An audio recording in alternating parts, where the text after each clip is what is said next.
I've been lurking on here for a while, reading other people's messes and thinking maybe it's time I added mine. This isn't something I'm proud of, and I'm not posting to brag or fish for sympathy. I just need to get it out of my head. Names are changed, details blurred where they need to be. Take that for what it's worth. This story goes back to a period of my life where I was broke, angry, and convinced the world owed me something it clearly didn't. I was working dead-end jobs, watching other people drive off in things I could barely afford to look at, and telling myself a lot of lies about temporary decisions, and just this once.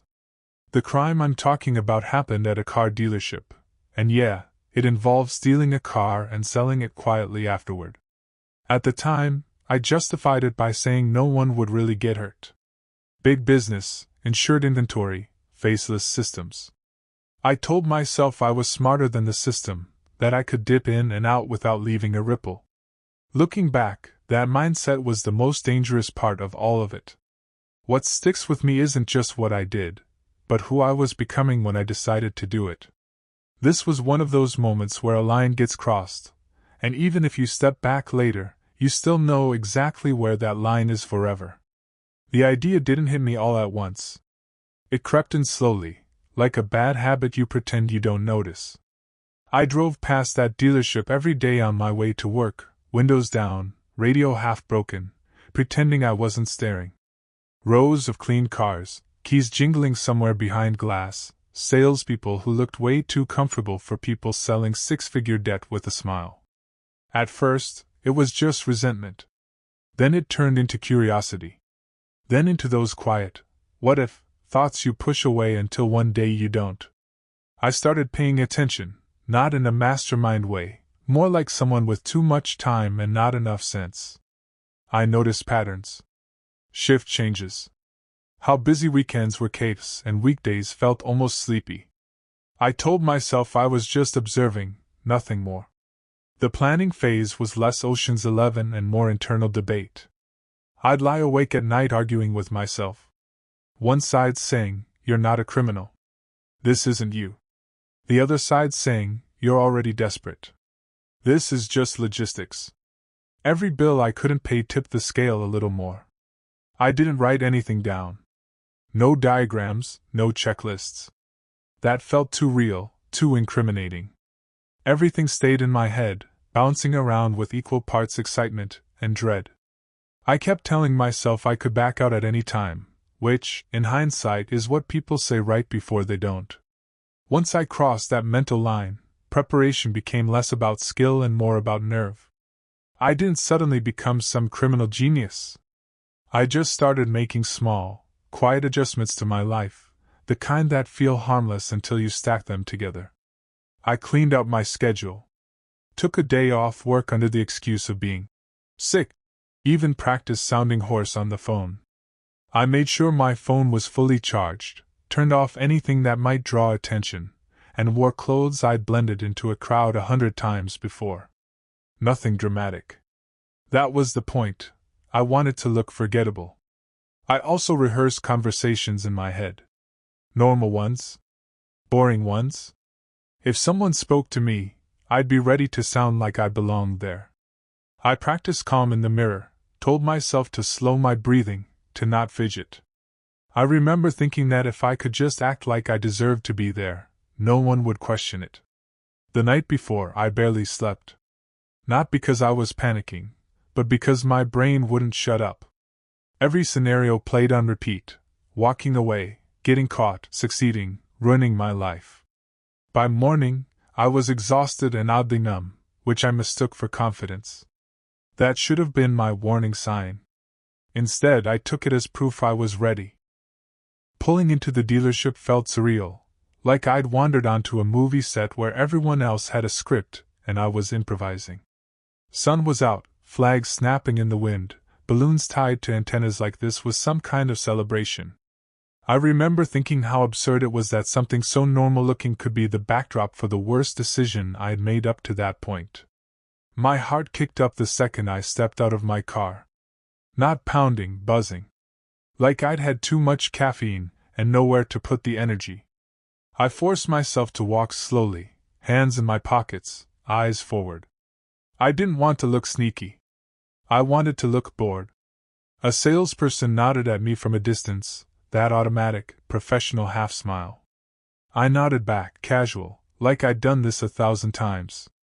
Inside, my brain was screaming, "Don't rush. Don't rush." Every sound felt amplified: gravel under my shoes, doors opening and closing, laughter from inside the showroom. I wandered. That was the plan, if you can call it one.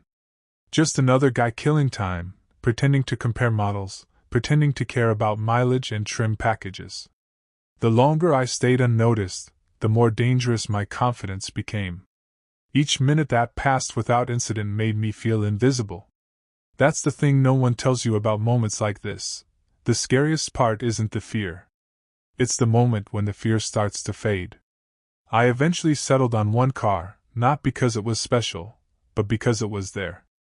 Clean, mid-range, nothing flashy. The kind of vehicle that disappears into traffic. I remember resting my hand on the door handle and feeling this jolt of clarity, like my body finally caught up to what my brain had been plotting for weeks. A salesman walked over and asked if I wanted to take a closer look. My mouth answered before my fear could catch up. I said something vague, non-committal. He talked. I nodded. I don't remember most of what he said, just the sound of my own heartbeat in my ears and the way time felt stretched thin. When the opportunity opened up, small, ordinary, blink and you miss it, I almost didn't take it. There was this split second where I thought, you can still stop. Walk away. No one knows. Then I thought about my bank account, my pride, all the nights I'd felt small and invisible. So I stepped forward. Every sense sharpened at once. My hands felt too big, my movements too obvious. I expected alarms, shouting, someone grabbing my arm. None of that happened. What happened instead was worse in a way. Everything stayed normal. People laughed. Phones rang. Life went on. That was when it hit me. I was doing it. Not thinking about it. Not planning it. I was in the middle of it, and there was no rewind button anymore. Once I was in the driver's seat, everything narrowed. The doors shut with a soft, expensive thud, and that sound alone made my stomach flip. I remember gripping the steering wheel like it might judge me, like it knew I didn't belong there. The interior smelled new, plastic, leather, money. It felt wrong in a way I can't fully explain. I told myself to move slowly. Act normal. I adjusted the seat, glanced at the mirrors, did all the little things people do without thinking. Outside, a couple walked past, arguing about colors or features or something equally harmless. No one looked at me twice. That almost made it worse. Starting the engine was the loudest thing I'd ever heard, even though it probably wasn't. I half expected someone to shout my name, to knock on the window, to ask for paperwork I didn't have. Nothing. Just the low hum of the car coming to life and my pulse racing to keep up. As I eased forward, tires crunching on gravel, a wave of adrenaline hit so hard I felt dizzy. My hands were steady, somehow, but my thoughts were a mess. This is it, I kept thinking. This is the moment everything changes. I didn't look back. I was afraid if I did, I'd lock eyes with someone and crumble. Pulling out of that lot felt like stepping off a cliff and realizing halfway down that you can't fly. I thought once I was off the lot, it would be over. That the hardest part was behind me. Turns out, that was just the opening act. Every red light felt like an accusation. Every car behind me was suddenly a cop in disguise. I drove like a saint, both hands on the wheel, exact speed limit, full stops at signs. I'd never been so careful in my life, which only made me feel more suspicious, like overcompensation itself was a tell. My brain kept scanning for sirens that weren't there. I'd catch my reflection in the rearview mirror and barely recognize myself. Same face, different gravity. I wasn't just driving a car, I was carrying a secret heavy enough to bend the air around me. I took the longest, dullest route I could think of. No highways. No shortcuts. I wanted boring streets, familiar corners, places where nothing dramatic ever happened. At one point, a car pulled up next to me at a light and the driver glanced over. My chest tightened like I'd been punched. He looked away. Light turned green. Life continued. By the time I reached the spot I'd picked to leave the car temporarily, my legs were shaking. I sat there for a full minute before turning the engine off, listening to it tick as it cooled, trying to convince myself I hadn't just destroyed my future in broad daylight. That was the moment the thrill crept in, quiet, shameful, undeniable. I hated that part the most. Leaving the car there felt anticlimactic, like setting down a weight you'd been bracing against for hours. I walked away slowly, counting my steps, resisting the urge to look back. I told myself I was being cautious, but really I was afraid the car would vanish if I broke eye contact, or worse, that it wouldn't. The plan from here was simple in theory and messy in reality: sell it quietly, quickly, and without stirring anything up. I won't get into the specifics because honestly, they're not the point. What matters is how much lying was involved, not just to other people, but to myself. Every conversation felt like a performance. Every nod, every casual shrug was layered over a knot of anxiety I couldn't untangle. I started compartmentalizing. This version of me made phone calls. This version of me talked numbers. This version of me didn't think about where the car came from. When the thought did slip through, "This is stolen," I shoved it down and replaced it with something colder: "This is already done." The money changed hands faster than I expected. That should have been a relief. Instead, it left me hollow. There was no cinematic payoff, no rush of victory. Just a quiet, unsettling sense that I'd traded something intangible for a stack of bills that didn't feel like mine. Walking away afterward, I realized I'd crossed another line, not just stealing the car, but accepting the version of myself who could live with it. That realization sat heavier than the crime itself. The high didn't last. It never does. What came after was this long, dragging come down where every quiet moment felt too loud. I kept expecting a knock at the door, a phone call, some official-sounding voice asking me to explain myself. None of that happened, which somehow made it worse. Silence gives your imagination room to torture you. I replayed everything obsessively. The lot. The salesman's face. The sound of the engine starting. I'd be brushing my teeth or standing in line for coffee and suddenly feel my stomach drop, convinced I'd missed something obvious. A camera. A license plate. A witness who remembered my face better than I remembered theirs. I started reading way too much into normal interactions. If someone looked at me too long, I assumed they knew. If a police car drove by, I felt personally targeted. Rationally, I knew that was paranoia. Emotionally, I couldn't turn it off. My body was still living in that moment, even if time had moved on. What surprised me most was the guilt, not in a dramatic, movie-style way, but in these small, irritating pulses. Like feeling uncomfortable sitting in a nice chair because you know it isn't yours. The money didn't feel like relief. It felt like evidence I couldn't get rid of. That's when it hit me: committing the crime was loud and fast, but living with it was going to be quiet and slow. And I had no idea how long that part would last. About a week later, something small happened that nearly broke me. I was at home, half watching TV, when my phone buzzed with an unfamiliar number. No voicemail preview. Just a missed call. My chest tightened so fast it felt rehearsed. I stared at the screen like it might explain itself. I didn't call back. I couldn't. Instead, I sat there cataloging every mistake I might have made. Had I lingered too long? Said something wrong? Used a phrase that sounded rehearsed? I convinced myself the call was connected, that someone had finally put the pieces together, and this was the polite prelude to consequences. For the next 2 days, I jumped at everything. Door slams. Footsteps in the hallway.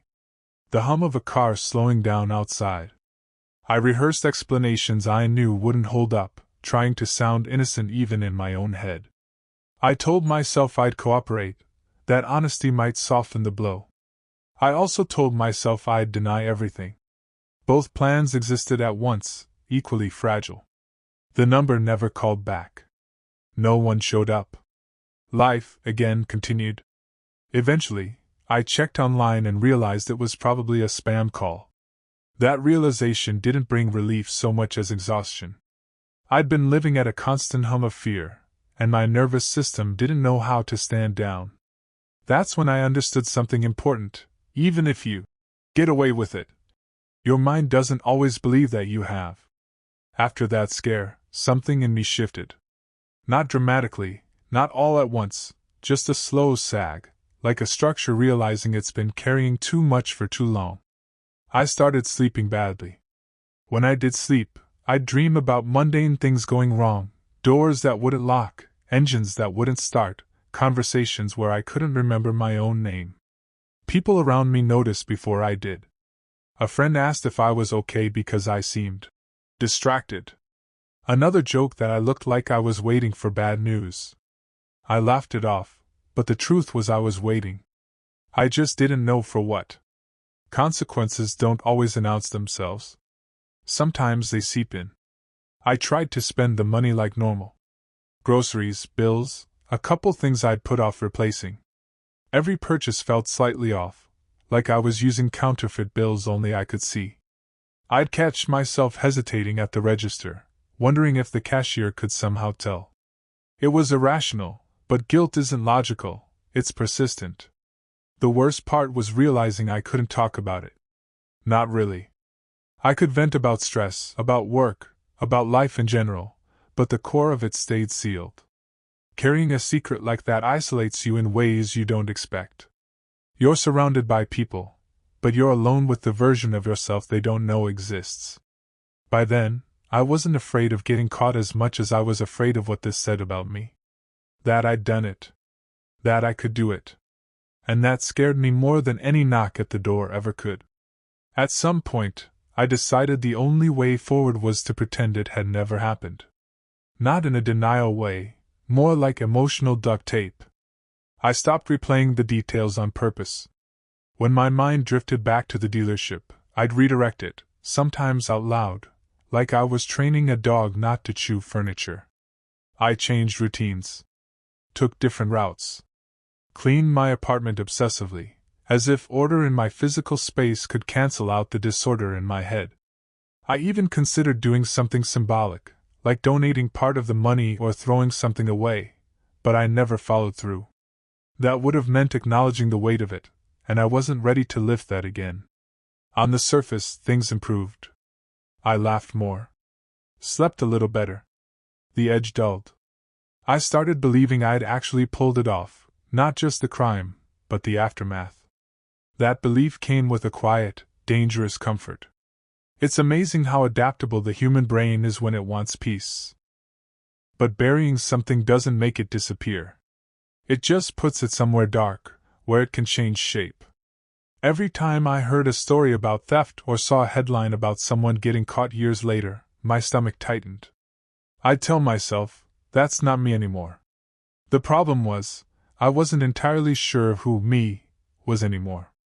I'd crossed a line and then covered it up so neatly that even I could almost forget it was there.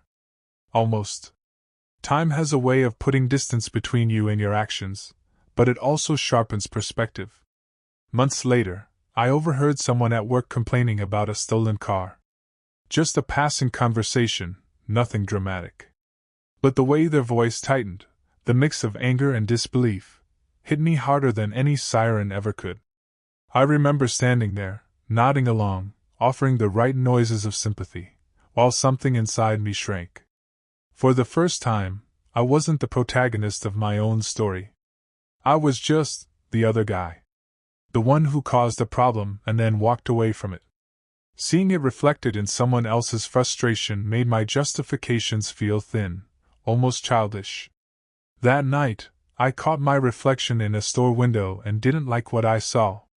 Not because I looked guilty or haunted, but because I looked normal. Too normal. It scared me how easily I'd folded this thing into my life, how little outward evidence there was of the line I'd crossed. I started wondering how many versions of myself I was carrying around. The one my friends knew. The one who paid bills and showed up on time. And the one who could make a choice like that and live with it.